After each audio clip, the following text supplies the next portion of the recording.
पिछले कुछ दिनों से आप लोगों ने देखा होगा सोशल मीडिया पे किस तरीके से पैरासिटामोल को बदनाम किया जा रहा है। कहा जा रहा है कि आप अपने बच्चों को पैरासिटामोल ना दें क्योंकि पैरासिटामोल किडनी डैमेज करता है, पैरासिटामोल लीवर डैमेज करता है, पैरासिटामोल ये डैमेज करता है, पैरासिटामोल वो डैमेज करता है। पैरासिटामोल से अच्छा है कि बच्चे को स्पॉन्ज कर लें, पानी पिला दें, पानी से नहला दें, शॉवर में डाल दें एंड ब्ला ब्ला ब्ला बहुत सारी चीजें बोली जा रही हैं। एंड पैरासिटामोल को कुछ लोगों ने तो कुछ ब्रांड को बिल्कुल टारगेट कर लिया है एंड ये भी कहा है कि इस ब्रांड की पैरासिटामोल तो बिकनी ही नहीं चाहिए, पूरे इंडिया वाइड इसे बैन कर देना चाहिए। तो आखिर क्या है ये पैरासिटामोल के पीछे ये सारी बातें, कितनी देनी चाहिए पैरासिटामोल, क्या वाकई में पैरासिटामोल आपकी किडनी को डैमेज कर सकता है, कितनी देर में देना चाहिए पैरासिटामोल एंड कितनी बार तक दे सकते हैं पैरासिटामोल, आज मैं इस छोटी सी वीडियो में सारी बातों को क्लियर करके रख दूंगा ताकि आपको एक क्लियर कट आइडिया लग सके कि जी नहीं, पैरासिटामोल इतना भी डैमेजिंग नहीं है आपके बॉडी के लिए। एंड पैरासिटामोल एंड फीवर को जब आप बैलेंस करते हो, जब आप तौलते हो, तो आपको पता लगता है कि ये फीवर का बढ़ना आपके बॉडी को ज्यादा नुकसान पहुंचाता है दैन ये पैरासिटामोल दे के फीवर को डाउन करना एंड इस पैरासिटामोल के साइड इफेक्ट्स को देखना। तो कहीं ना कहीं पैरासिटामोल का हमेशा अपर हैंड रहता है as far as this fever is concerned. So before starting this topic, once more let me tell you that I am Dr. Anurag, MD in Pediatrics, and you are watching our channel Kid OK.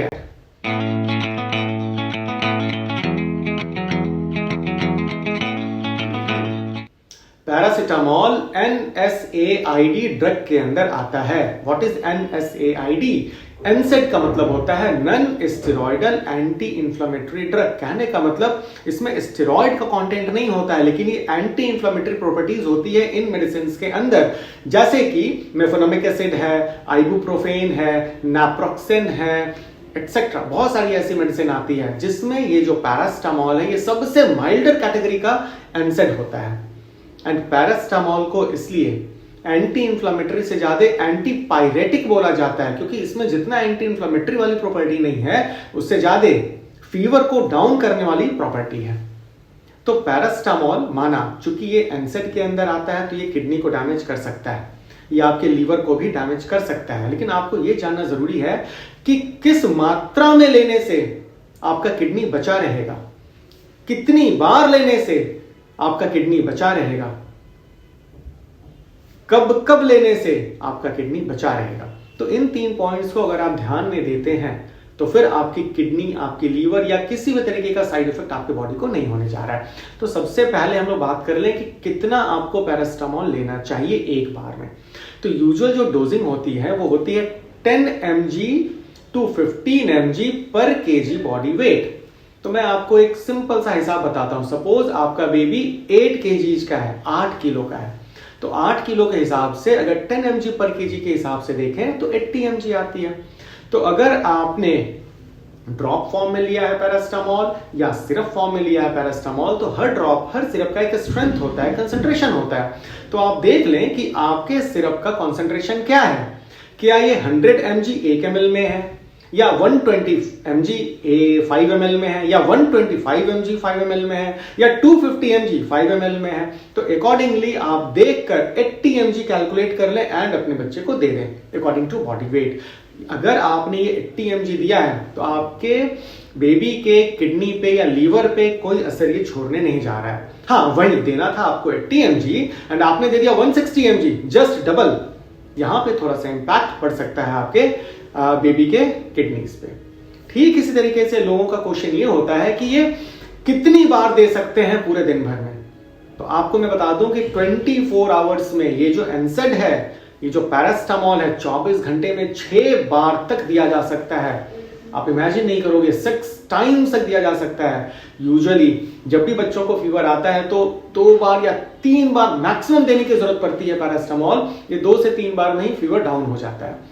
फिर भी आपके पास काफी लंबा चौड़ा ये number है, 6 बार तक दिया जा सकता है पैरासिटामोल।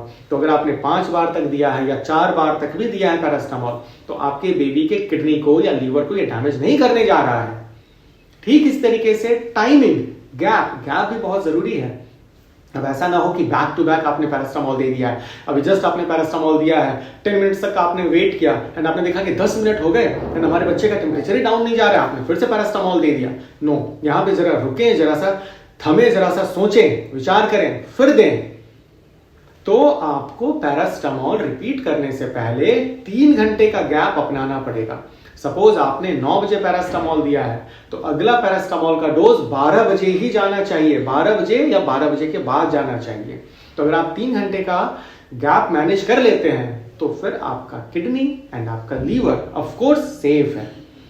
तो कई बार देखा जाता है, कई सिनेरियो में देखा जाता है जहां पे बहुत इमरजेंसी होती है, एक बार आपने पैरास्टामोल दे दिया एंड फीवर 104 फ़ारेनहाइट का है लेकिन 104 से नीचे आने का नाम ही नहीं ले रहा है, तो आपके पास बहुत सारी ऑल्टरनेट मैकेनिज्म्स हैं, ऑल्टरनेट मेथड्स हैं आपके पास। जरूरी नहीं कि आप फिर से रिपीटेडली पैरास्टामोल देते रहो एंड फीवर को डाउन करने के चक्कर में आपकी किडनी डैमेज हो जाए। तो अब क्या किया जा सकता है इतने सीवियर फीवर को उतारने के लिए? इसके लिए मैंने पहले एक बहुत अच्छी सी वीडियो बना रखी है, आप अगर देखना चाहो तो इसे आप देख लो, आपको दिख जाएगा कि पैरास्टामोल के अलावे और क्या क्या मेथड्स हैं जिससे आप फीवर को डाउन कर सकते हो। तो इन 3 बातों को अगर आप ध्यान में रख लें, कितना डोज देना है, कितनी बार देना है और कितने गैप में देना है, कभी भी लीवर एंड किडनी डैमेज वाला वो इफेक्ट आपको देखने को नहीं मिलेगा। उम्मीद करता हूं हर बार की तरह ये छोटी सी वीडियो आपको फिर से पसंद आई होगी। लाइक करना ना भूलें, शेयर करना ना भूलें एंड सब्सक्राइब कर लें हमारे इस चैनल को, ताकि आपको भी ऐसी ऐसी अपडेट्स टाइम टू टाइम मिलती रहे। मिलते हैं अपने नेक्स्ट वीडियो में, टिल देन बाय।